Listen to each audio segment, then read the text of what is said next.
Um, Hi everyone, thanks for joining us, especially if it's really warm where you are, and so you are giving up part of your sunny Sunday to be here, but it's really lovely to see you. We've got three fantastic papers today that are looking at dress and textiles that originate from or are made in the province of Ulster in the long 19th century. So we've got Lynn Hulse, we've got Fiona McKelvey, and we've got Valerie Wilson, who will be sharing different aspects of that particular space and dress and textiles within it.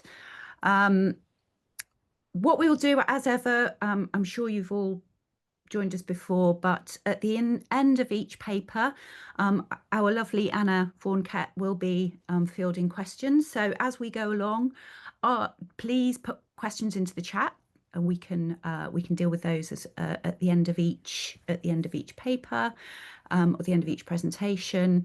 And then at the end, we've got information about our next at home next month's topic, which is another lovely one. So hang around and stick with us, and we'll give you information on that at the end. So without further ado, who do we say was going first? Sorry, woolly brain. Valerie's going first. Valerie.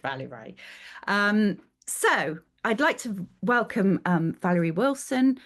Valerie is a graduate of Belfast School of Art, where her degree in textiles and fashion included a specialism in embroidery. She's worked at the Ulster Folk Museum, which is part of the National Museums of Northern Ireland, for over 30 years. And as curator of textiles there, has responsibility for a large collection of dress and textiles dating from 1760 to the present day. Her current research interests include whitework, embroidery, and needlework education. And today, Valerie is going to be talking to us about Berlin woolwork, charting needlework history in the 19th century. Thank you, Valerie. First of all, thanks for the invite to speak to everyone this afternoon. Berlin woolwork probably isn't the kind of embroidery that springs to mind first when you think about embroidery in Ulster. And certainly my specialism recently in research work has been on the whitework tradition of Ulster needlework, especially on linen. And I'll have a little point to make about that right at the very end. But for today, I wanted to talk about Berlin woolwork, which does feature actually quite a lot in our textile collection at the Ulster Folk Museum. And I particularly wanted to focus some attention on a little collection of patterns that surfaced recently in the course of other work. Just for anyone who's not familiar with the Ulster Folk Museum's collection, the Ulster Folk Museum is one of a series of 4 museums that collectively make up National Museums Northern Ireland. And the Ulster Folk Museum was established in 1964. It's the second youngest of the museums, and it was established in 1964 in 170 acres of parkland just south of Belfast. And there was years of research and fieldwork leading up to the opening of the museum in 1964. And textiles were some of the first objects ever to be offered as donations to the museum. So the 5 big parts of the collection would be lace, patchwork, costume and dress, well, for everyday and for fashionable dress, embroidery, which includes a fabulous collection of whitework embroidery, and obviously linens. And the collection actually dates from the mid-18th century right up to present day. So it's almost 300 years of a textile tradition in Ulster. And I think I heard, Lynn, just before we opened up there, you were explaining that Ulster, for anybody who's not maybe familiar, Ulster covers 9 counties. It's the 6 counties that make up Northern Ireland, plus Donegal, Monaghan and Cavan. And the Ulster Folk Museum represents the ways and traditions of people and their everyday life in the 9 counties of one of those 4 provinces in Ireland. The Folk Museum has recently embarked on a project to completely rehouse its entire collection of costume and textiles, and that's about 36,000 objects. It's a very large collection, and obviously it's developed over almost 60 years of collecting. And the idea is to take all of that collection of dress and textiles and to rehouse, repack, to update the documentation, to have record images made, and to move it to a new facility, still on site at Cultraw, but one that will make it much more publicly accessible. The building that the collection is stored in at the minute has some of the best environmental controls of any of the museum's collections, but it's got very overcrowded over the last sort of 20 to 30 years. And that makes it rather difficult to facilitate all the research requests that we get. The new store is lovely. It's like state-of-the-art storage with units that are electronically operated, and it will be a great facility when it opens. I think there's probably at least another 2 years into the work on the project, but it was during some of that recent work that a new collection, or new to me collection, was uncovered. We discovered in a little sort of part of the store that hadn't been looked into for a little while, a collection of almost 90 original artworks and published patterns for Berlin woolwork embroidery. And we know very little at the minute about both the donor and the person who actually did the artworks, but it's work in progress for me, and it's been part of my recent research. It's a very exciting find, and I have to say that for any of you who are concerned, all museum collections have little undiscovered pockets of beautiful objects, and they also have documentation backlogs. And any museum curator who tells you that they don't either works for a very, very well resourced organisation, or they're telling porkies. So it does happen from time to time, and this was a lucky find. So I want to share some of these with you, and to give you an idea that really Berlin woolwork was in the 19th century important as a hobby craft, not to the same extent that whitework embroidery was, because that was obviously a very commercial proposition, and there were tens of thousands of women employed doing whitework embroidery for the linen industries. But in terms of sort of home embroidery or hobby embroidery, particularly for the middle classes, Berlin woolwork had as important a place here in Ulster as it had elsewhere. Now, I'm sorry, because this is fairly recent work, I don't have the museum accession numbers attached to these records, but you will be able to access these within the next few months, when all of these records and images go online on our museum collections online. So these are not necessarily the images they're not in proportion to each other. I've enlarged some of them to give a better idea of the images, and I've cropped a few others just to give you a better view. The exciting thing about this collection is that it contains some of the original artworks, as well as some published patterns. And I'm working on the basis at the minute that the E.A. Humphrey, whose signature appears on the back of lots of these images, was the original designer for the end published patterns. The story starts in Belfast with the donor.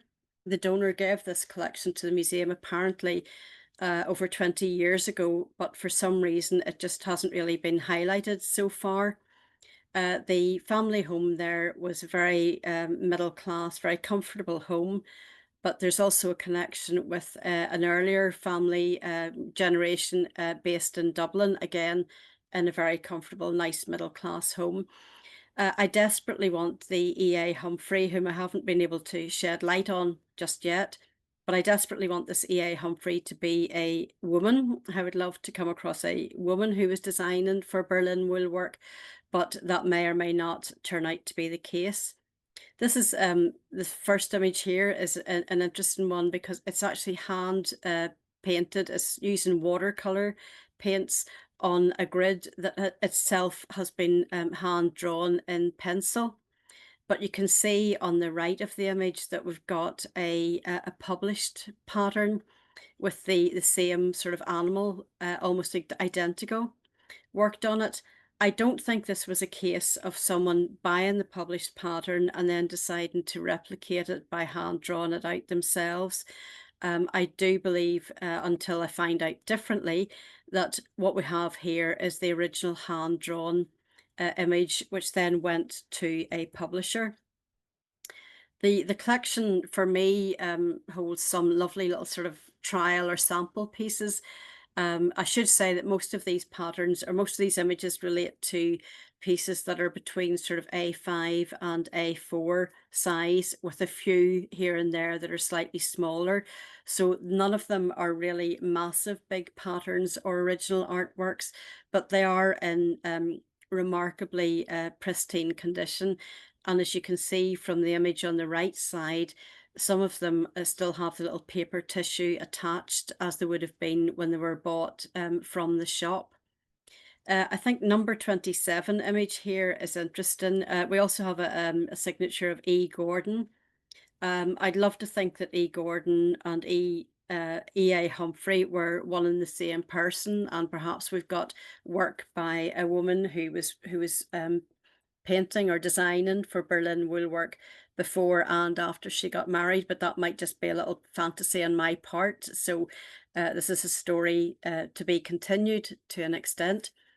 But if we look at the pattern number 27, and there are quite a few butterflies in this collection of 90 works, we can see it's been hand painted, this time with a sort of gouache paint, and on a hand drawn or a grid that's been marked out in pen. And then the piece with the tissue still attached to it is almost exactly the same butterfly design, just if you can imagine it being rotated by around sort of 30 or 40 degrees. So there's lots of butterfly images in this collection of artworks. Number 36 there is also an original hand painted piece. We have a little sort of sample piece here on the top left, trying out sort of lovely shaded techniques in the colours, and another little butterfly here, which I've just enlarged so we can see the detail on it. And that one is hand painted on a hand drawn grid. And just I'm sure everybody's fairly familiar with the whole concept behind Berlin woolwork embroidery. It became very popular in the sort of around the middle of the 19th century, and it developed from wool as a type of embroidery that's worked in tent stitch on a even weave linen canvas. And the yarn came from merino sheep, which were from Saxony in Germany. And that particular breed of sheep gives a very strong yarn, which was spun. It took dye stuffs particularly well, and a lot of the colourful dyes that were being introduced particularly in the mid-19th century in and around Germany, and particularly centred around Berlin, were they were using products that were the byproducts of the coal and petroleum industry in Germany at the time. So there's a kind of a lot of science involved that developed these very, very colourful, very bright, colour-fast dyes on a very, very strong yarn. And those strong yarns added to the linen canvas produced a very, very hard-wearing type of embroidery. So in parallel with that, another printing industry grew up, again based in and around Berlin, on producing patterns for this particular type of needlework that became known as Berlin woolwork embroidery. I've been doing some work on this collection recently, and I've discovered that the works fall into certain themes. There's lots of butterflies, there's lots of other animal prints, there's a whole collection of parrots, and then there's sort of little figurative and landscape scenes. So the parrots are, as you would expect, quite colourful. And here again on the left side, we've got one of the little hand-drawn, hand-painted, very, very simple little parrot designs. And elsewhere here, we've got some of the more elaborate ones that were developed for commercial printing from those German firms. Parrots turn up quite a lot in 19th century decorative arts, whether it's ceramics, printed textiles, and particularly in embroidery, various kinds of embroidery. And they were very popular for Berlin woolwork embroidery. Their sort of exotic nature and colours lent themselves well to interpretation through Berlin woolwork. And they also apparently symbolize sort of virtue and all sorts of other sort of very aspirational qualities, which in turn would have appealed to the sort of middle class embroiderers at the time.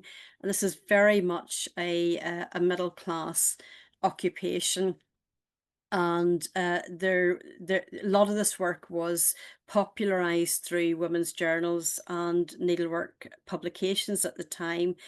But to the best of my knowledge, and so far working on the Folk Museum's collection, I haven't really been able to establish that there was commercial activity with the end products. I think they were very much produced for the maker's own home or as gifts, and not sort of for sale in the shop as a finished product. There was, however, a lot of retail activity in terms of the yarns that were being used, and particularly in the patterns. Some of these patterns have actually been stamped on the back with this particular or retailer's logo. It's from Brown's in High Street in Belfast. And as well as selling these printed or published patterns for Berlin Woolwork Embroidery, Brown's, like most of the retailers of these patterns, also sold accessories like shawls, gloves, lace, and other items of haberdashery and accessories. Brown's were based, sorry, in Bridge Street in Belfast, and I found that most of the retailers for these patterns were based in within a very short geographic area in and around the centre of Belfast. The scenes that we can see here are the sort of stylized and idealized landscapes and sort of figurative patterns from the 19th century. There was a lot of images of shepherds and shepherdesses, and the sort of idealized pastoral scenes that also turn up on other silk painted embroideries of the time and samplers of the time. And most of them were sort of looking to this idea of either sort of allegorical scenes from the past and figures, or the sort of scenes of tranquility. And it was in part perhaps a reaction to the increasing industrialization of so many processes. And a lot of people, particularly among the middle classes, had this very idealized idea of hankering after a sort of pastoral life. As I think I've just mentioned, most of the firms who printed or published these patterns for Berlin work were based in and around Berlin. And there's a number of companies, and they're reflected on this collection that we have, which I'm referring to as the Humphreys collection at the minute. And some of the most well-known of these manufacturers or publishers in Berlin were Hertz and Wegner. I apologize for my pronunciation. L.W. Wittich and Karl and F.W. Wicht. But most big cities or centres in and around other parts of Europe, the British Isles, would have been selling these patterns. And on the right side of your screen, here we can see one of the patterns with the Humphrey signature on it. Claremont is where the house was in the outskirts of Dublin. But in this case, the retailer is an A. Muller and Company in Princes Street, not Princess Street, I don't think, but Princess Street in Edinburgh. I've drawn a bit of a blank so far in tracing that firm, but I'm on the scent, and if anybody has any help that they can offer in that respect, I'd be very glad to see it. Thank you. One of the other themes that reoccurs in this Humphrey collection is what I would refer to as sort of graphic patterns, or sort of architectural detail patterns. And again, we've got one in the centre here from that same retailer in Edinburgh, and still with the tissue attached. So I'm working on the basis that the Humphrey connection, that the Humphrey designer was actually keeping a copy of the published work.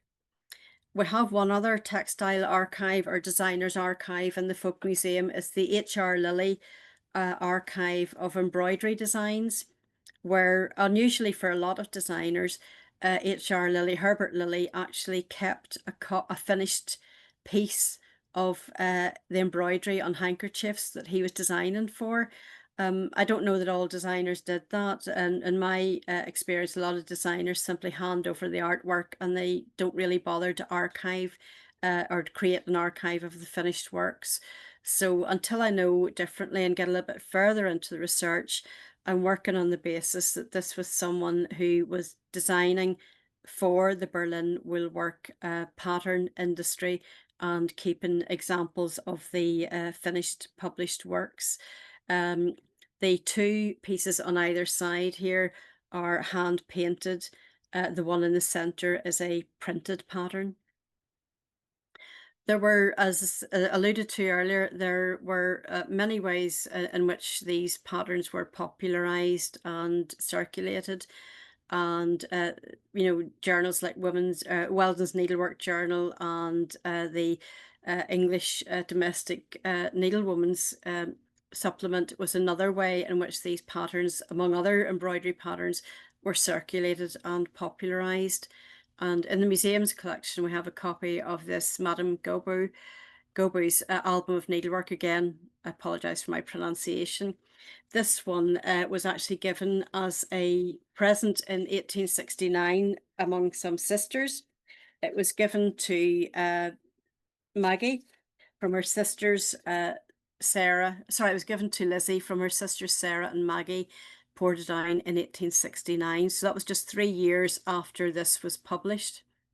And in this album, there were a lot of published patterns for all sorts of household essentials and knickknacks that you would have wanted to make in Berlin woolwork embroidery. And here you can see one of them. Again, I just love the designs and the color in this. I'll fully admit I've had over the years a love-hate relationship with Berlin woolwork. In fact, for most of my last sort of 10 years, I have disliked it because I thought it was very sort of kitsch, and perhaps having seen so much of it in the sort of 70s and 80s in the home of two aunts who loved this kind of needlework and who made it themselves, I sort of consigned it to the sort of kitsch side of things. And interestingly enough, I think in the 19th century, it was also sometimes looked on rather sniffily as being a less skilled type of needlework, but there's no denying its incredible popularity. And I since discovering this Humphreys collection in the museum archives, I'm completely down a Berlin woolwork rabbit hole at the minute and quite enjoying it. It's nice to be able to follow through the whole process, and the discovery of this collection of 90 pieces of work recently is a tremendous find in the museum archives, because it now allows us to tell a complete picture. We did previously have some Berlin woolwork patterns, but the Humphreys collection, plus what we've already got and added to finished pieces, gives us now an archive of over 200 objects, simply relating specifically to Berlin woolwork embroidery. So there is no denying that it was a significant part of our local textile needlework, traditional needlework heritage, not to the extent maybe of others, but still very important.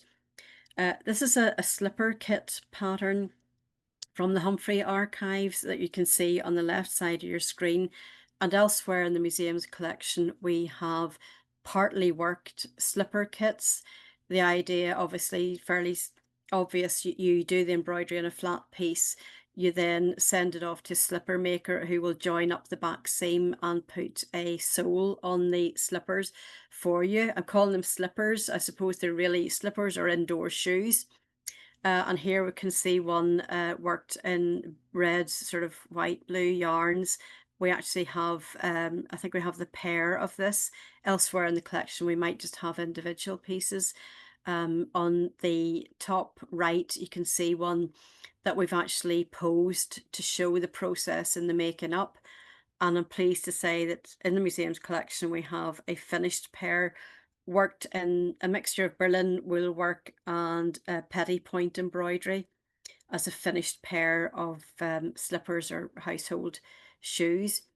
At the time that these slippers, if we call them that, were made, Belfast had 3 slipper manufacturers, and we believe that you could have taken, at the time, you could have taken your finished Berlin wool work along to one of those 3 makers and actually had them made up and with a sole and a little tiny heel put on. I'm tempted to call those a kitten heel, but that sounds like too much of a pun, really, given the subject matter on them.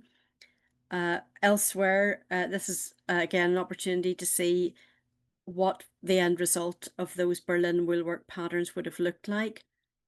Because the work was produced in a very strong yarn and on a linen canvas, it was a very durable, it produced actually a very durable result. And I know that it's sometimes misnamed as tapestry work. Even nowadays, people will talk about doing tapestry when really what they're referring to is a kind of canvas work or Berlin woolwork embroidery. And here we're looking at one of a pair of pole screens, fire pole screens from around 1860. The detail is from the match or the pair of the pole screen, and it's backed with silk fabric and would have been mounted on a sort of wooden pole. It was to protect a lady's complexion if you were sitting at the fire, because a ruddy complexion could have suggested to someone that you worked outdoors or you spent a lot of time outdoors, and nice genteel middle class 19th century ladies didn't want any of that. It was popular for things like smoking caps. These were considered to be very acceptable gifts for fathers, grandfathers, or uncles at Christmas and on birthdays. And we have a fabulous example of a large needlework bag, which itself has been embroidered with Berlin woolwork embroidery. Now, Sorry, I Val, have, just a quick nudge. sure. Just a couple of minutes, and then we're Great, that's fine. I'm okay. coming to the end now. Fantastic. My research has taken me down a few rabbit holes, but the fun one has been trying to chase Berlin wool warehouses in Belfast. Interestingly enough, in the 1869 trade directory, we have 2, and in the 1899 trade directory for Belfast, we have 11, which I think kind of speaks to the popularity of this as a home or hobby needlework craft. These warehouses, not warehouse in the way that we would think of the term nowadays, but they were large retailers of haberdashery and other sorts of fabrics, women's dress and dress accessories, and all in the grandest of buildings, as you can see. So these are where the nice middle class ladies in Ulster would have gone for their dress accessories and needlework. This is just a little aside into what's happening with the collection at the minute. I said earlier, it's been rehoused, repacked, going into lovely new state-of-the-art storage. And a big part of that project has been to digitise that Humphrey collection. Here it is in process with a colleague, Fiona McCrory. So that will be all available online within the next couple of months.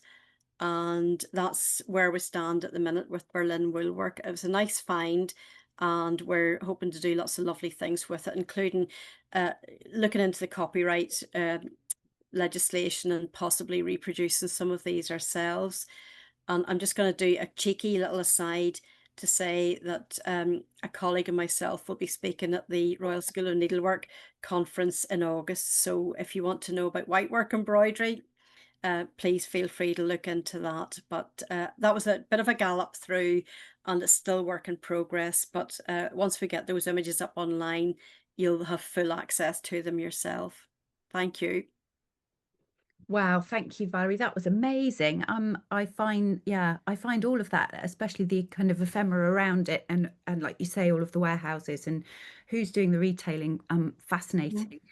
So yes, if you've got questions, do pop them into the chat. Anna is going to work her way through those now. Thanks, Thank Anna. you.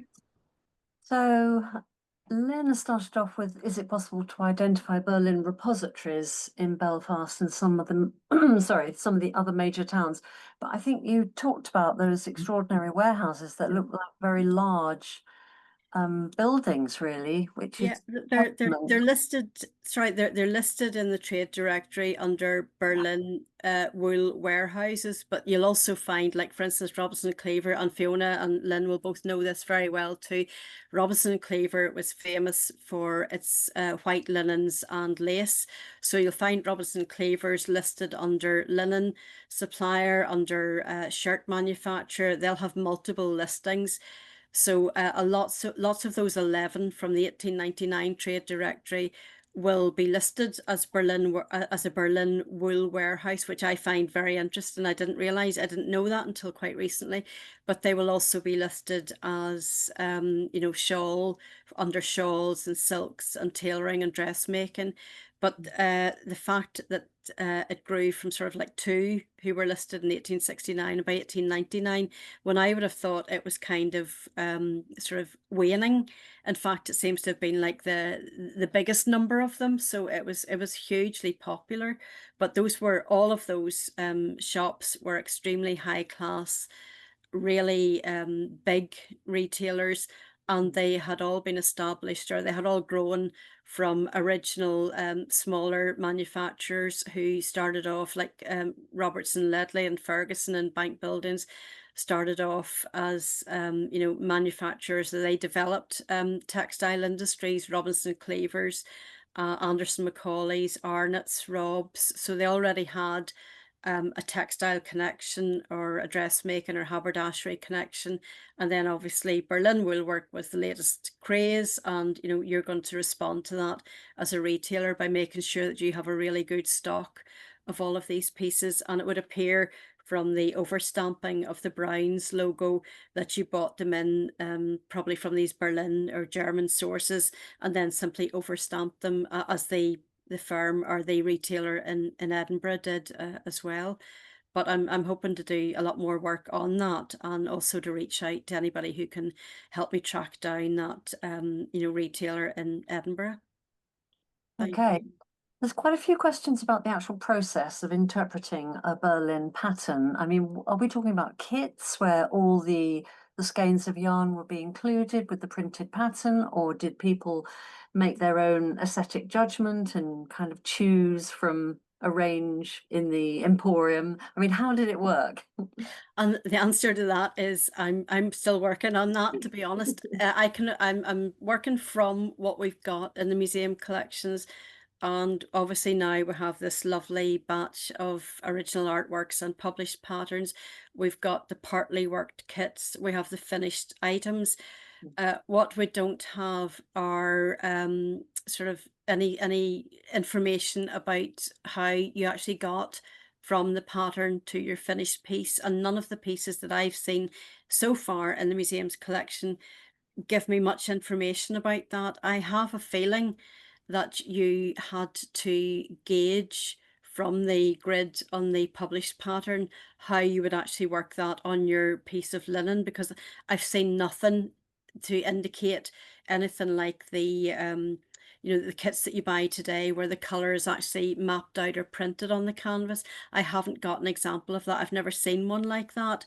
So in which case I think even that would have required a fair degree of skill and also education on the part of the embroiderer. I mean, this is very, very much a middle class style of embroidery, and the people working this were not doing it as the white work embroiderers were in order to supplement an income or to feed their family. This was very much a sort of a hobby craft, a nice middle class occupation.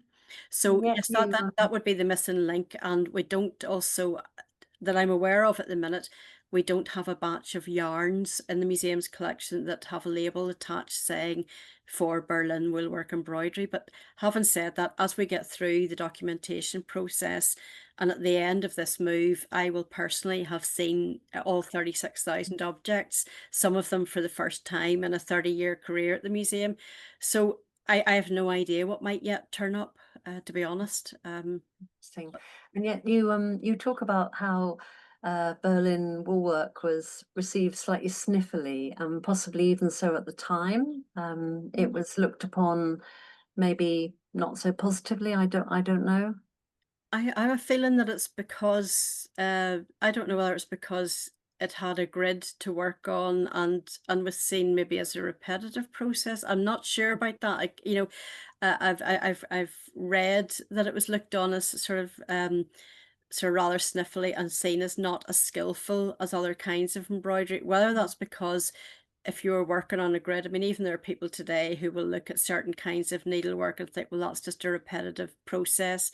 So, there's not much of you in that, it's kind of mapped out for you. So again, maybe a little bit more work on that would from on my part will sort of reveal that. But certainly, I suppose even coming from an embroidery background, I probably would have to admit that from my perspective, I probably would agree that there's not quite the degree of technical skill required for Berlin woolwork that there would be, for instance, in fine white Ayrshire work embroidery. That's just a sort of a personal view, but this story, of the Berlin woolwork is very much a story to be continued. I have every expectation and hope that I can track down the Humphrey whose signature appears on those, and I'll certainly update everybody if I can get to the bottom of that mystery. Amazing. Can I just Yeah. sort of step in there and just make a comment in relation to that question, Anna? Sure. The problem with Berlin work is because it uses primarily two stitches, tent stitch and cross stitch. And when you get design reform coming in the 1830s through the 1840s and 1850s, you get a lot of designers and practitioners who are reacting against that because it's seen as having wiped out all the old stitches, the old techniques, Oh, and they're okay. bringing back a more sophisticated approach to needlework, which is going back to what they think of as going back to the medieval period. Oh, And so Berlin work is looked at very sniffily because it doesn't require a great deal of technical skill.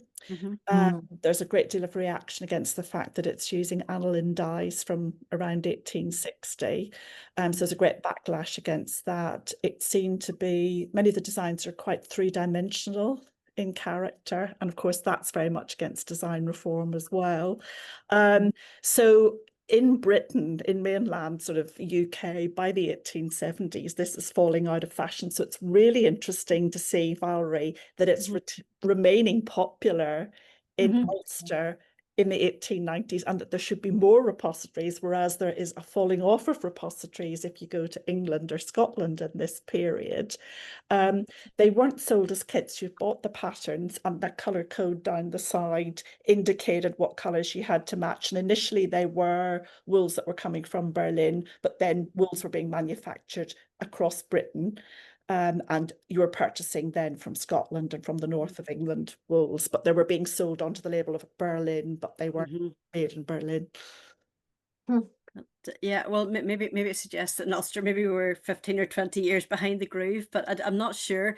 But I was quite surprised to find 11 in 1899, and it would appear, and again, this may be a place that Lynn and Fiona would be familiar with. Queen's Arcade in Belfast also seems to have been the place to go for your milliners, tailors, and your artwork supplies. And Lynn, I just within the last few days found a reference to a woman called Elizabeth Davis, who was running an art embroidery little small business or shop in Queen's Arcade in Belfast at the end of the 19th century. So again, a bit of the story to be continued.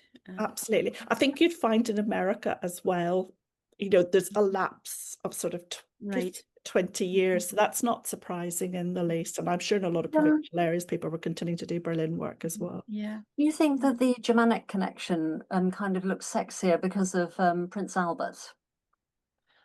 It's hard to say. I mean, I don't know, but obviously that it's Lynn's raised really interesting points there about the style of needlework, but it's now that it's had that sort of generic term applied to it, it's stuck and it's going to, you're quite right, Lynn, not all of the wools at the end of the 19th century would have been from Germany, but that name of Berlin Woolwork Well, stuck, and that's obviously it was commercially successful, so they're not going to suddenly change that, and it has stuck today. Although whenever I was at college, I think we just referred to it as canvas work embroidery, yeah, and a lot of people use that term, but it does bug me slightly when people call it tapestry work. yeah, But I mean, it's, you know, that's being pedantic about it. But as I say, I've gone from, in the past few years, from being very sniffy myself about Berlin woolwork and kind of not being interested in it at all, to now being slightly borderline obsessed with it, simply because of the discovery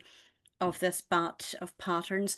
And again, once those go up on collections online, I'll let you know, Lynn, and we can circulate that information. yeah. There's been Okay. a bit of a backlog over the last few years. I mean, for a while recently, we were without a museum photographer. We now have a new photographer. He's brilliant, as the previous one was too, but he retired.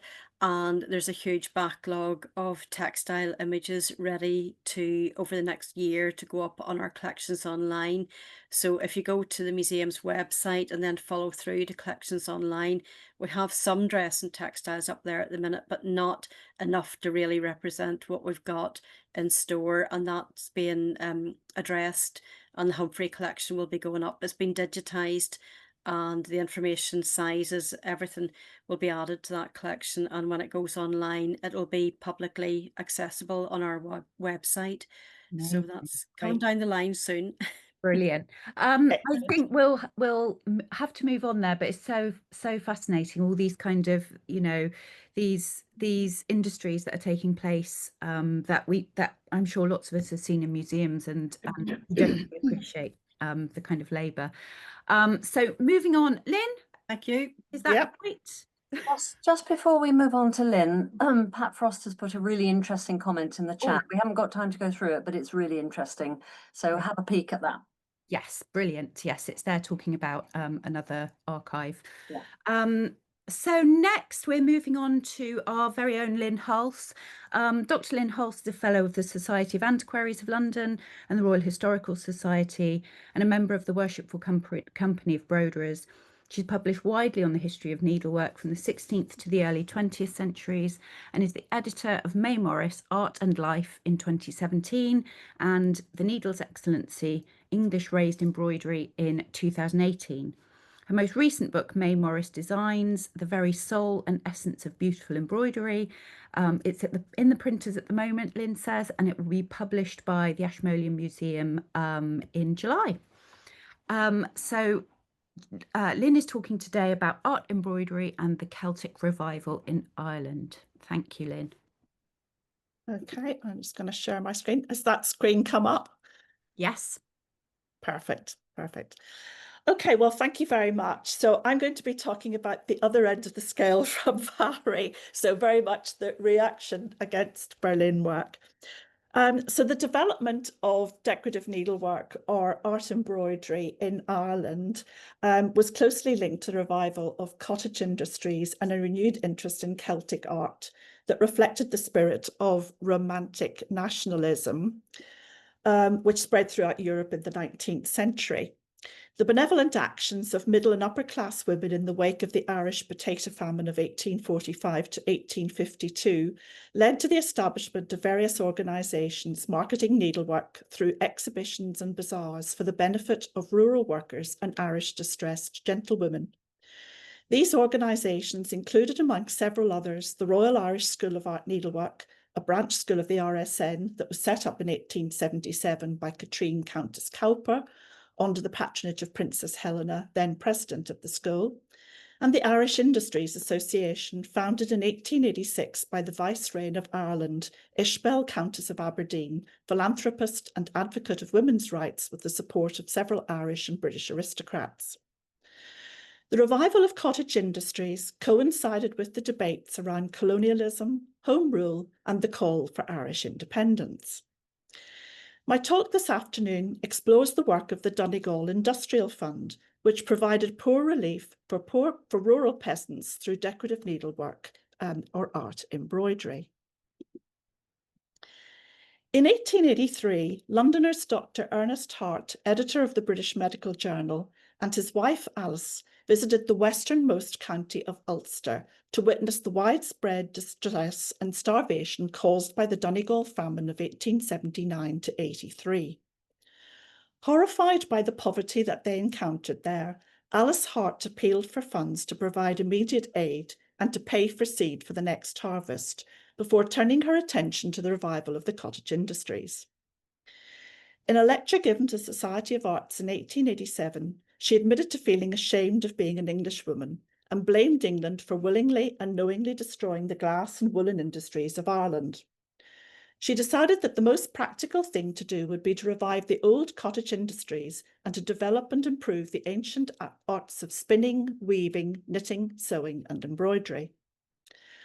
Hart began by promoting the local textile crafts of tweed and knitting.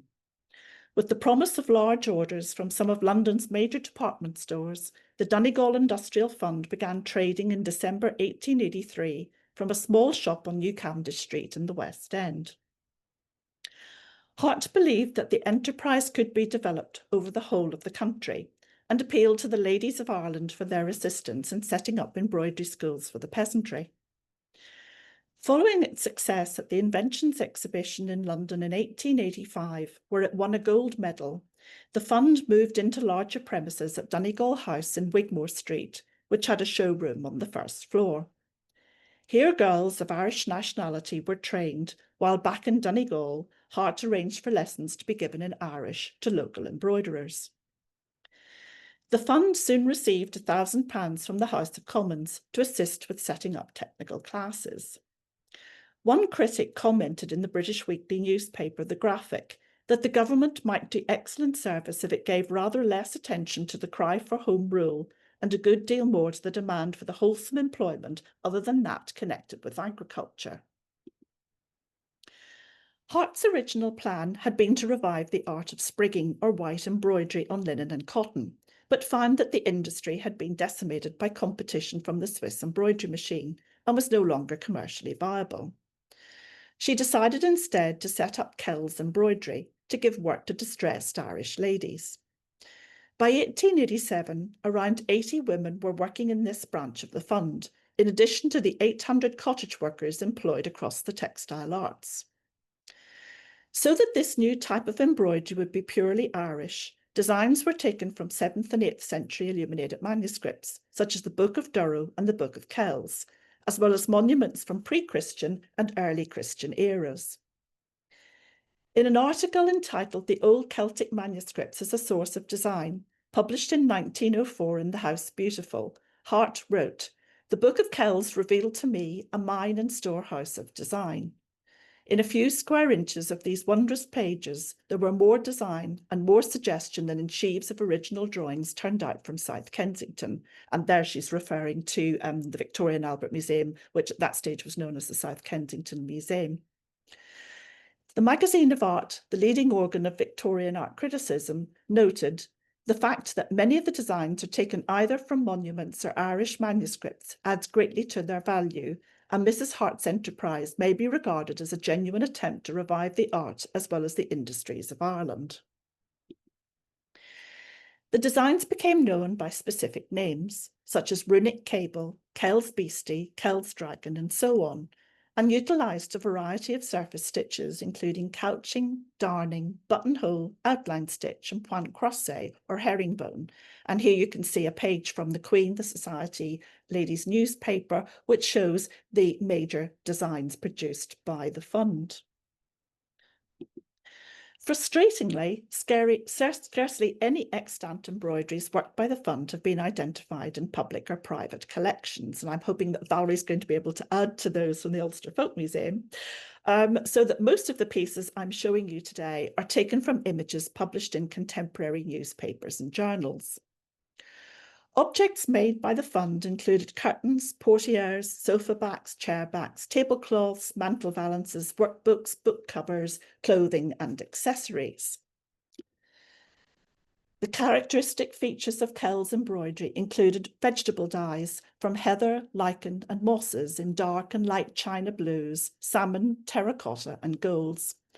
worked in polished flax threads on plain, unbleached Irish linen, which was known as their flax on flax range, or worked in silks on woolen grounds that were hand-spun and hand-woven by Irish peasants. One reviewer in the ladies' newspaper The Queen commented that the Kells linens woven on hand looms formed a new departure in art linens.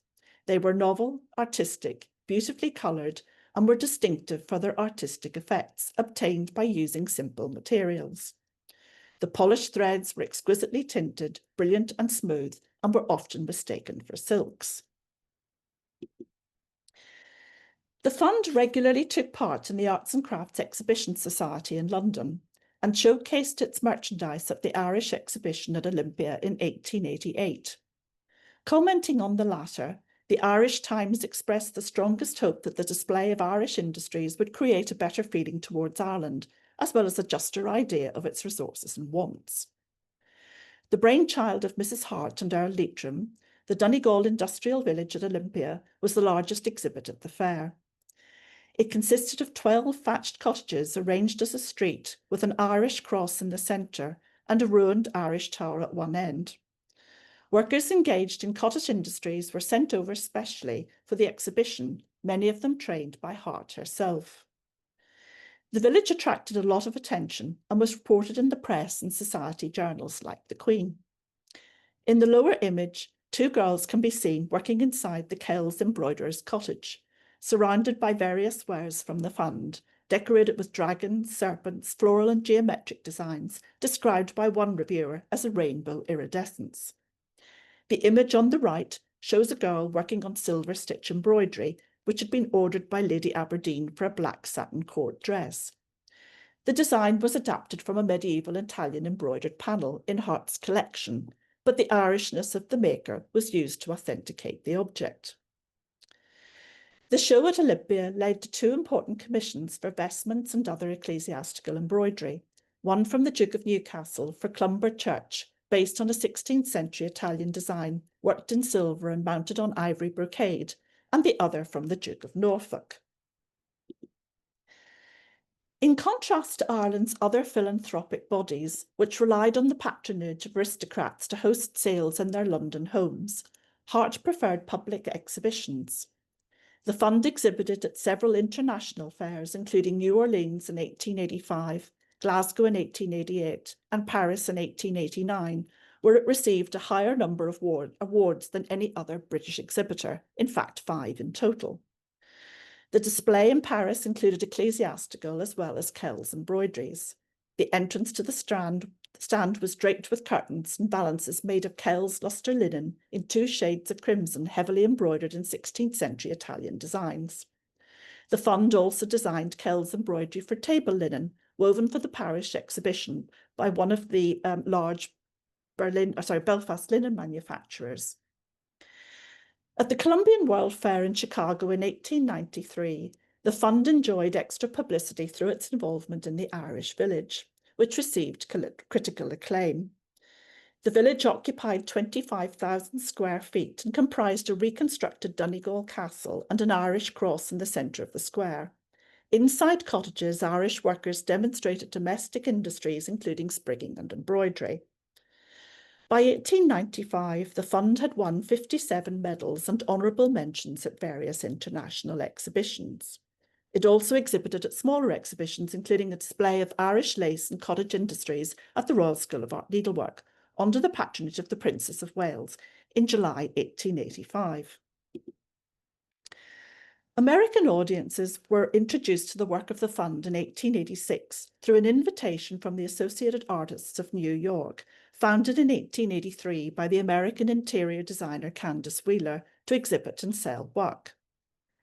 Goods worth just under £3,000 were offered for sale. After expenses, the profits were given to the makers. The New York Times commented, "The enterprise has been directed on wise business principles and has succeeded beyond expectations." Among the objects was a set of curtains decorated with a Celtic zoomorphic design of an intertwined dragon and serpent worked in various shades of red and yellow silk on a madder-dyed woolen ground. The designs were shown at the Edinburgh exhibition in 1886 and was much admired by Queen Victoria, who ordered a set for Windsor Castle. In addition to opening an outlet in New York known as Mrs. Ernest Hart's Irish Import Company, the fund expanded its American markets to Philadelphia, Chicago, and San Francisco. To satisfy certain public demand, other designs were made as conventional floral and Renaissance designs, like the bedspread on the left and some derived from Middle and Far Eastern sources. The Japanese influence in the sofa back on the right is easily explained, as the Harts were members of the Japan Society in London and had travelled to Japan and collected Japanese art. In addition to Alice Hart, the fund's designers included Amy Carpenter of Croydon, described in the Art Journal as the amateur designer of the Donegal Industrial Fund. She was responsible for the curtain designed for Windsor Castle, the tablecloth exhibited at Paris, as well as other zoomorphic designs. Paid designers also worked for the fund, including Una Taylor, granddaughter of Lord Mounteagle of Brandon in County Kerry, who trained some of the girls in the production of silk embroidery that she had devised specially for ecclesiastical work. One of her most notable pieces, exhibited in 1890 at the Arts and Crafts Exhibition Society, was the banner of the Irish National League. An ardent supporter of Home Rule, she actively promoted the movement in London. The banner had been designed by Walter Crane and was worked by Taylor. The Donegal Industrial Fund ceased operating after the Harts' retirement in 1896, but despite being short-lived, it became one of the most successful rural enterprises of the late 19th century. Thank you.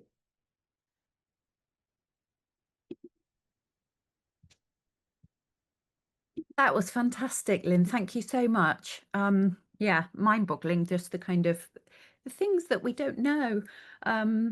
Yeah, thank you. So any questions, do pop them in the chat now. Lynn, what's your kind of, have you got any further work to do on this kind of particular, Alice Hart was at the centre of it, but have you got other kind of directions that this is taking you? Well, I mean, I'm very interested, having spent many years now working on English arts and crafts. I'm absolutely fascinated by Irish arts and crafts, and I've been going down a rabbit hole with this. I became interested in the Donegal Industrial Fund because of finding that tablecloth that I illustrated, which I think probably is designed and worked by the fund. It's deeply frustrating that very, very few pieces are known to exist. There is one in the Embroiderers Guild here. Apparently, I've had a look at it. I'm not convinced. So I didn't show it. I think it's just because it has sort of Celtic style design, it's been attributed to the fund, but I don't believe it is one of their pieces. So I'm very interested in what's going on in Britain in terms of the revival of interest in decorative needlework or art embroidery, how that is influencing the developments of what's going on in Ireland through funds like the Donegal Industrial Fund, the Royal Irish School of Art Needlework, what Ishbel, Countess of Aberdeen, was doing, and also something which is very much occupying my mind at the moment is the work of Lily Yates with the Donegal Guild, Donegal Industries and Coola Industries, and just seeing how in Ireland ideas that are developing in Britain are being taken, but then they're being given this very Irish Celtic approach, which is just so completely different and taking them down a completely different route. So for example, when I was in Ireland a couple of weeks ago for my son's wedding, I was off at the National Gallery of Ireland looking at pieces and looking at some of Lily Yates's work there and seeing designs by Morris & Co, but seeing how she interprets them in her own way, which are instantly recognizable as Irish.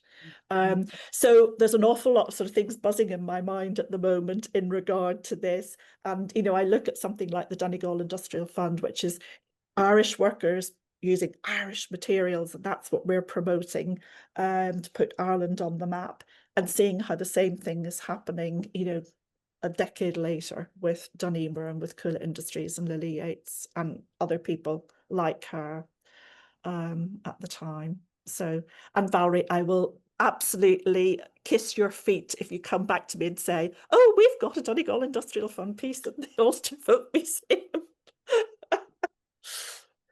Likewise, if you've got any Lily Yates, I'll be absolutely over the moon. Yeah, well, I think you have to follow me over the moon if that happens. It hasn't happened yet, but I live in hope. There are still corners of the collection that we have to get into. I've just put something into the chat to say that a recent donation to a colleague of mine, Fiona Byrne, included some scrapbooks, one of which has some postcards and I think some newspaper clippings about the Olympia event. And am I right in thinking that one of the stands was sponsored by a soap company? I think so. Yeah, Yeah, but I think there's so. if I get more information, I'll forward it to you, Fiona. So there might be some bits and Great. pieces here and That would there. be lovely. Thank you. I mean, it's, given their reach and given that the, the Associated Artists in New York with Candace Wheeler were pushing them as well. I mean, there must be pieces in American collections that just haven't been identified as being the work of the fund. But they're only in existence for what, 13 years, and it's remarkable what they achieved in that short space of time. I would imagine that Chicago and Boston would be ripe places to look into. You would think so, but I mean, there are other people who have worked on this. Janice Helland, for instance, has done a lot of work on Donegal Industrial Fund, and we just keep drawing a blank. There just doesn't seem to be the pieces there. Just one is always having to go back to printed sources to see images of the embroideries that were produced. Anyhow, something you said, Lynn, really caught my attention, and I find it quite troubling, actually, to be honest. And you said the Irishness of the maker authenticated the object. How did people view Irish makers? Oh gosh, well, yes, I wonder what Britain's eye view of that was, and I wonder how uncomfortable people felt about Alice Hart stepping in, almost sort of being slightly colonial in a way. Absolutely. Which is such a relief, when Evelyn Gleeson and Lily Yates and Lolly Yates come along in the sort of early 20th century and set up their organisations, women's cooperatives that are purely Irish. Yeah, it's very uncomfortable, isn't it? But that's what they were promoting. You're getting an object that is purely Irish, and there's Irish girls have worked on it. And the fact that they talk about the peasantry as well. I mean, it just, yeah, I know it makes for very uncomfortable reading. I find it really quite difficult. But, it gave work to people who were in very difficult circumstances. It gave women a degree of independence, which I'm sure Valerie would agree with, in terms of sort of Ulster Scots women around Strangford Lough who are doing the white work. It gave them independence, just as the linen industry gave women a degree of independence. So one has to sort of try and look at it positively. The fact that she was sufficiently interested and her husband was concerned about the medical issues of the famine in Donegal, or the like of Alan Summerlee Cole going over and helping to revive the Irish lace industry. But you do get that sense of we're sort of moving towards partition, and what's going to happen after that, and how Ireland is very much putting its. Yeah, I mean, there are a couple of questions about the whole question of agency and how the women themselves felt about the tasks that they were set to do. Have you got any documentation of attitudes? No, not at all, not at all. And it's interesting that they're using Amy Carpenter, who's an English woman, Alice Hart, who's English. I mean, Una Taylor, yes, is very firmly very strong on her Irish roots and very much for home rule and so on. So she's a good person to be associated with the fund, I suppose, in the sense that you've got an Irish designer working with Irish workers. But no, we don't have any comments whatsoever. I mean, Kate makes an interesting point. The World Fairs provide a fascinating view. I mean, did the women get to travel with their work? Some of them did actually, yeah, because they were sitting there demonstrating. Yeah. So they did travel with the work.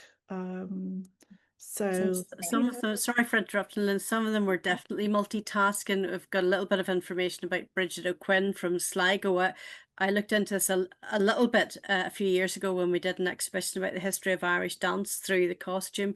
And Bridget was apparently quite happy to give demonstrations of Irish dancing and to do a little bit of needlework and lace making and occasionally a little bit of weaving as well. So, but I get the impression that for some of the women, at least who travelled, you know, to New York, and I think Bridget actually travelled right across to San Francisco, but they were quite happy to play up to the whole sort of Irish colleen, you know, theme, presumably because again it got them, you know, to they were got an opportunity to travel at a time when they wouldn't have otherwise had that opportunity, and Yeah. presumably they were well enough you know, recompensed for the work. Yeah. So And I think, also, I mean, you know, sort of, you know, post what happened with the famine, I mean, obviously a lot of yeah, people are going to America, so you could Mhm. understand how, you know, Donegal Industrial Fund going out to these American fairs, how that would have appealed, because there is such a large Irish Yeah, diaspora definitely, in these major definitely. cities. So again, you know, that would have really played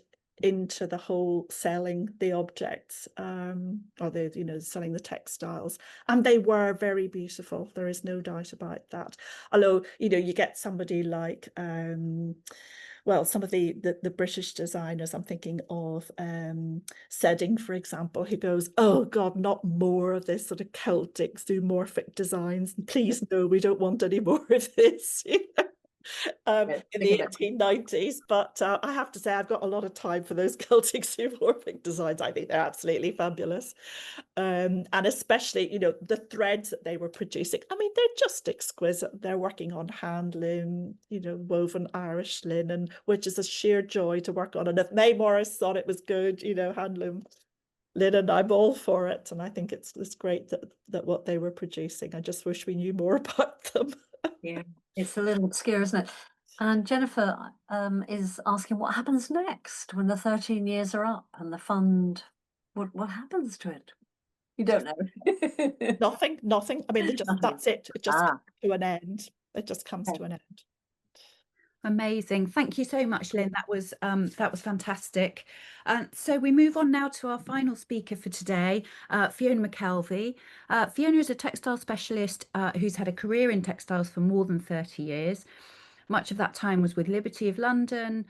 Originally from Belfast, she has a particular interest in Irish linen and is fascinated by the history and heritage of the industry.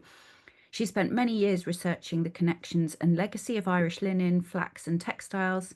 In 2013, she launched her website, mcburneyandblack.com, specialising in the sale of antique and vintage Irish linens. In 2021, she participated in the British Textile Biennial via the Cloth Cultures podcast with textile historian Amber Butchart. In October 2024, she contributed to an episode of the Haptic and Hue podcast, investigating the history of Irish linen. And in 2022, Fiona returned from London to live permanently in Northern Ireland in what was once a flax mill. Very fittingly for today, she's talking about Irish linen, an international success story. Thank you, Fiona.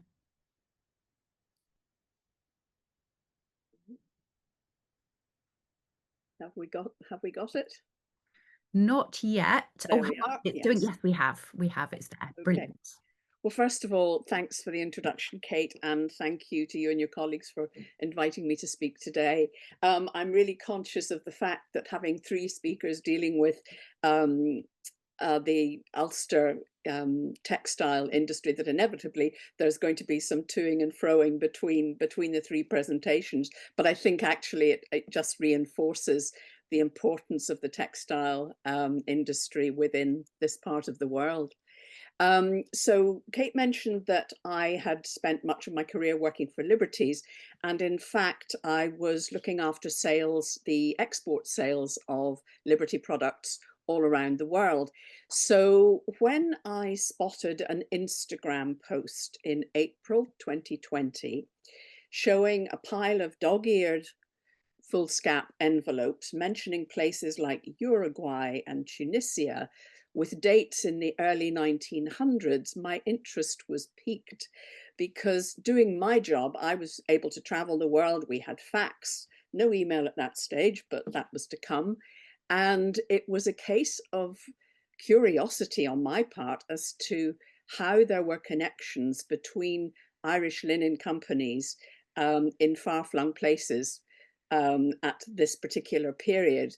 So the post had been put up by a dealer who had specialized in salvage and furniture. In fact, I had bought this haberdashery company, a cupboard behind me, I had bought from him.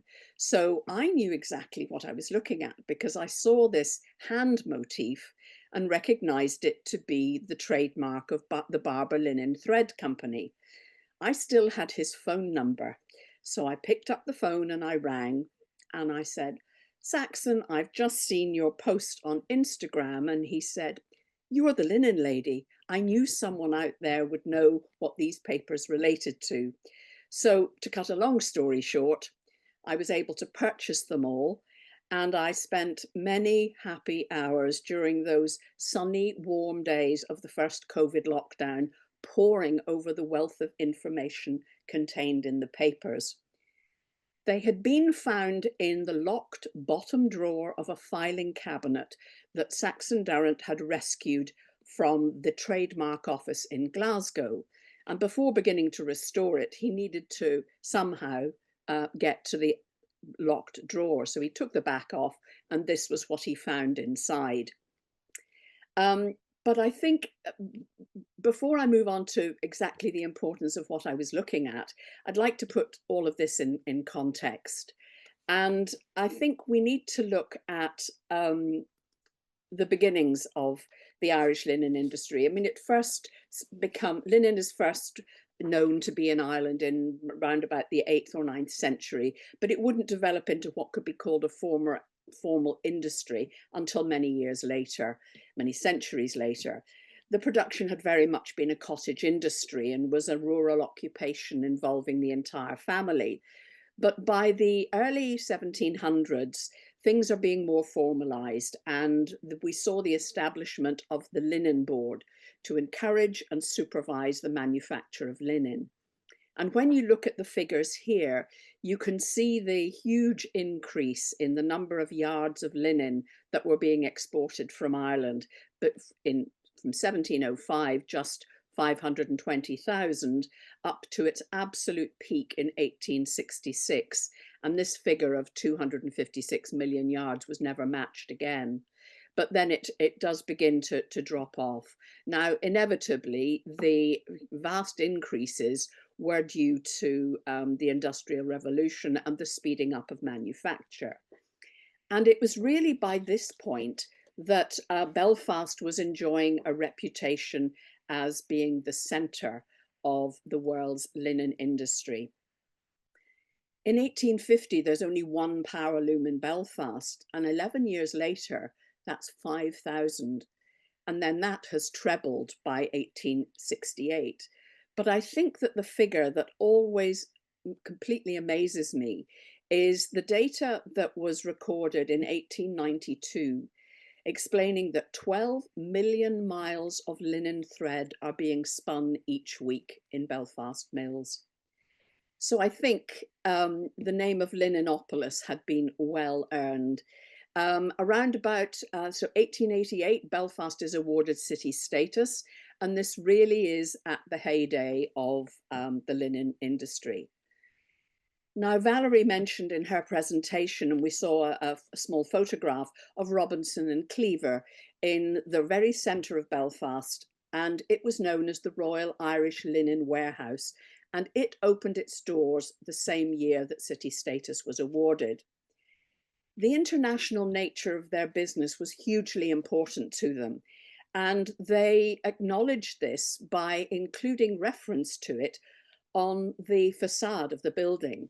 There are actually 50 carved stone heads that can still be seen today, although the company is long closed, representing the firm's patrons, including Queen Victoria and the Maharaja of Cooch Behar in India, but also heads that were symbolic of the different parts of the world to which they exported their goods. Australia and Canada, for example. For the time, they had a remarkable mail order business, totally international, and they were responsible for around 35% of all the parcels being handled by the postal service in Belfast. Mr. Amazon had something to live up to, I think. But let's turn to William Barber, whose trademark I had recognised on the papers. The company was founded in 1784 by John Barber, who came to Lisburn from Scotland. And it was his son, William, who was the founder of the firm at its new premises at Hildon Mills, just outside Lisburn, where linen threads of many different types were spun. Following on the Great Exhibition of 1851 at Crystal Palace, the custom of different countries hosting similar events grew apace, and consequently, the world experienced an explosion of the use of trademarks with heightened production of goods and the acceleration of international trade. And Lynn has already mentioned the world fairs. And what was interesting is that trademarking your goods became one way of setting your products apart from your competition. But at this point, there had been no formal regulation in terms of trademarks and how that would be dealt with on an international basis. And what it resulted in was what's known as the Paris Convention for the Protection of Intellectual Property. And this was agreed in 1883. Now, 10 years later, Barber is taking part at the Chicago World's Fair, mentioned by Lynn, in 1893. And we see this rather grand stand with its glazed windows that was their public face to the world's visitors who came to the exhibition. And here in the center, you can see a large shield, which appears to be embedded with medallions. And these are the medals that were awarded during such exhibitions for excellence in terms of product. It was very common at this time to include mention of any such awards in your publicity materials, and certainly Barber's adhered to this. They made sure that they included their successes on all of their packaging and their promotional materials. As you can see from this, it was quite a roll call of awards. From London in 1851 through Berlin in 1877 to Sydney, closer to home in Cork, and in Boston in 1895. But you can also see on this labelling that not only were they exhibiting, but they had warehouses in London, Manchester, New York, Montreal, San Francisco, Melbourne, Sydney, Dublin, and Belfast.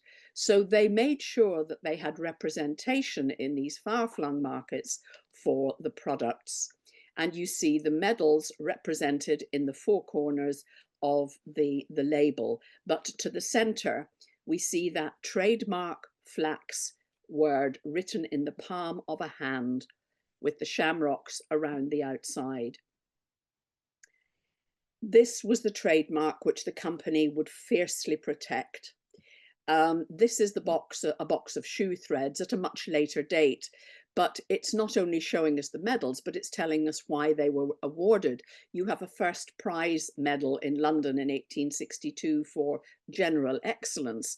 By the time we get to Vienna in 1873, they're awarded a grand medal for progress. And to the bottom, we have the highest award given at Sydney in 1879 and a medal awarded the highest order of merit in Melbourne in 1880. The medals themselves are really quite impressive.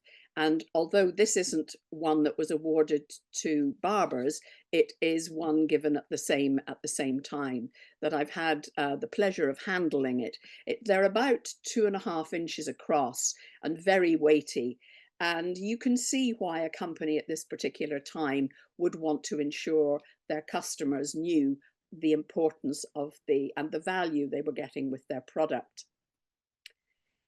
As I said, the company would use every possible opportunity to show their customers the successful nature of the business, not least by including images such as this.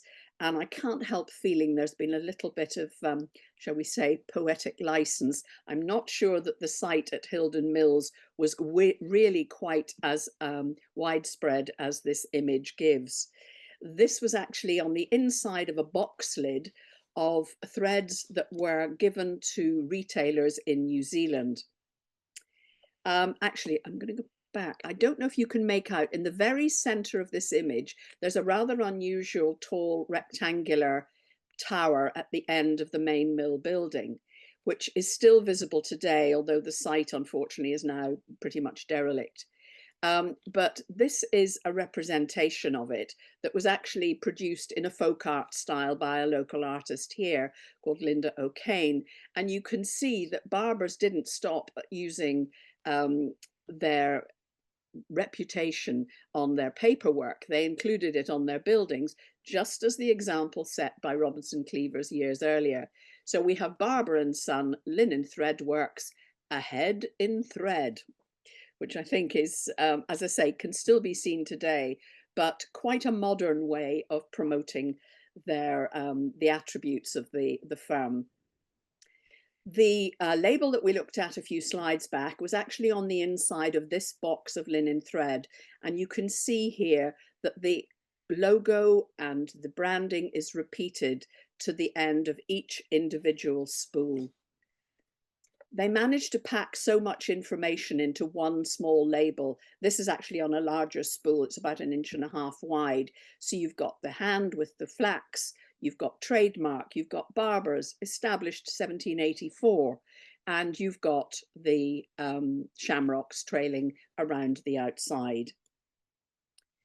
The same for the slightly more old-fashioned presentation. Even so, not a sticky label by any means, but one that's held in place by the thread, again covering all of the important information that was trademarked.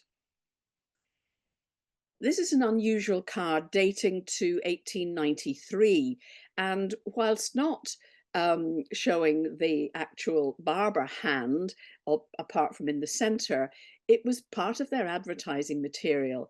And they wanted to indicate the different personality traits that supposedly could be attributed to different shapes of hand. So you had the square hand, the pointed hand, and the spatulate hand. But of course, centre, you've got the barber hand. But at the beginning of the information on the reverse of the advertising card, they're great pains to start it by telling you that this is the strongest and the best, and see that the trademark of the hand is on each spool. It then goes on to tell you about all the characteristics of the different hands illustrated over leaf. Some of them are actually quite hilarious. You've got the spatulate hand, indicates a nervous, often tyrannical disposition. Inventive, if the joints be well developed, it denotes method, reasoning powers. A red hand of this shape accompanied by considerable hair indicates a sanguine temperament, a love of luxury, sensuous. If the hand be soft, an indolent nature. So they were always at great pains to give information as well as promote their own goods. They also provided cash prizes in competitions in needlework. On the left, on the inside front cover, we see the exhibition stand that I showed you earlier. And again, on the right-hand side is the logo with Irish flax thread and the Barber name. This was published in 1896. So they really were ahead of the game in making sure that every single publication contained that piece of information. Now, in 1898, Barbers was one of the driving forces behind the establishment of the Linen Thread Company. It was a group of the largest thread manufacturing organisations in Ireland and in Scotland, and they decided to join forces, and by doing so they were able to protect the specific needs of their global customers. Some of the members had been supplying their products to the same clients for over a century, so it made sense to combine their efforts while still maintaining their individuality.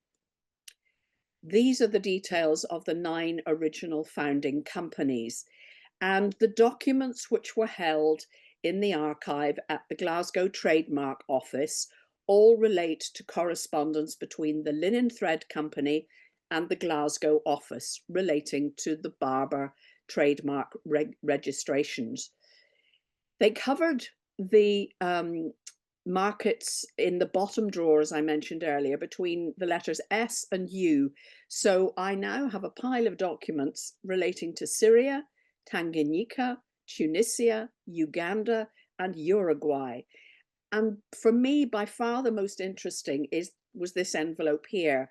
It was by far the most dog-eared and obviously the most used, and it related to Uruguay. And you can see here that the registration of the hand with the word flax was first applied for on the 14th of December 1914. And it was registered and renewed continuously up until the year 1985.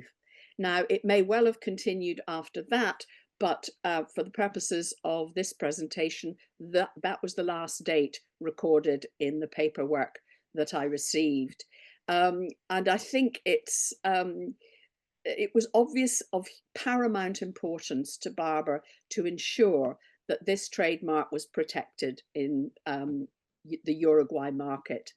This is the renewal documentation from 1924, which I think is really rather grand. You've got these beautiful printed stamps. Then you have the emblem, which is being protected with an inked stamp to the top. But I love these ones. This is a little bit later than 19th century. This is 1934. But I think I lost count of the number of different stamps and signatures and adhesive stamps that are applied to this set of documents. I have a vision of a rather large civil service department who are sitting stamping for all their worth to produce something quite as elaborate as this. But drawing to a close, I think I'm going to reference the documentation which was inside the Tunisian envelope, because there, in hand, written by hand on the back page of the documentation, this shows us that the trademark has been approved according to the Convention Internationale, International Convention of the 20th of March 1883. So it takes us right back to the Paris Convention that was established at that point. And this document confirms that trademarks for barbers were being issued in agreement, with full agreement with the conditions of that. I was fascinated that a company founded in Lisburn in 1784 was taking such serious measures to ensure the protection of their trademark in global markets, all confirmed by this rather ragged pile of envelopes rescued from a redundant filing cabinet. If the history of trademarks has piqued your interest, then you can actually listen to a podcast, which is produced by the WIPO, the World Intellectual Property Organization. It makes for a fascinating listen. But I think I've got plenty more hours to spend with these papers. But I think it really is a very simple way of portraying quite the international reach and success of the Irish linen thread industry at this period. Thank you for listening. Wonderful. Thank you, Fiona, so much. As ever with these things, I'm always struck by the connections between the presentations, and I know they're on a kind of a broadly common theme, but issues around retail and the world fairs and that kind of diaspora is really shows great connections today. So so thank you. Anna, question. Okay, so they're coming into the chat. If people want to type in further questions, please crack on. I just wanted to know, so this is a really interesting branding exercise, which seems to have got started very, very early on. Do you think there was any sort of messaging in the Barbour brand on the sorry, the superiority of linen over cotton in the context of the anti-slavery movement? Do you think there was any dialogue on linen not being the product of enslaved hands that gave them any additional kudos? Was it even a thing? Or am I just reading this in because I'm obsessed with abolitionism? I think possibly that. I've certainly not come across anything. I've not come across anything that directly would connect the two. But I mean, I think again, it's a bit like the, you know, the Irish peasantry aspect. They're very keen to promote the Irishness. You know, they got the inclusion of the shamrocks running all the way around the outside of every single label, and did so up until they finished, until they stopped trading. But it was, and even after partition in 1922, for a short period of time, companies would say made in Northern Ireland, but they then realized that actually, because their customers globally made the connection between linen in Ireland, that they reverted to made in Ireland. A lot of companies did. Yes, I mean, I think it was more relating to the quality of the product. I mean, things like a head-in thread, and the fact that it was produced on the island of Ireland, that was of paramount importance to them. And so where were the linen fields? You know, where was the stuff cultivated?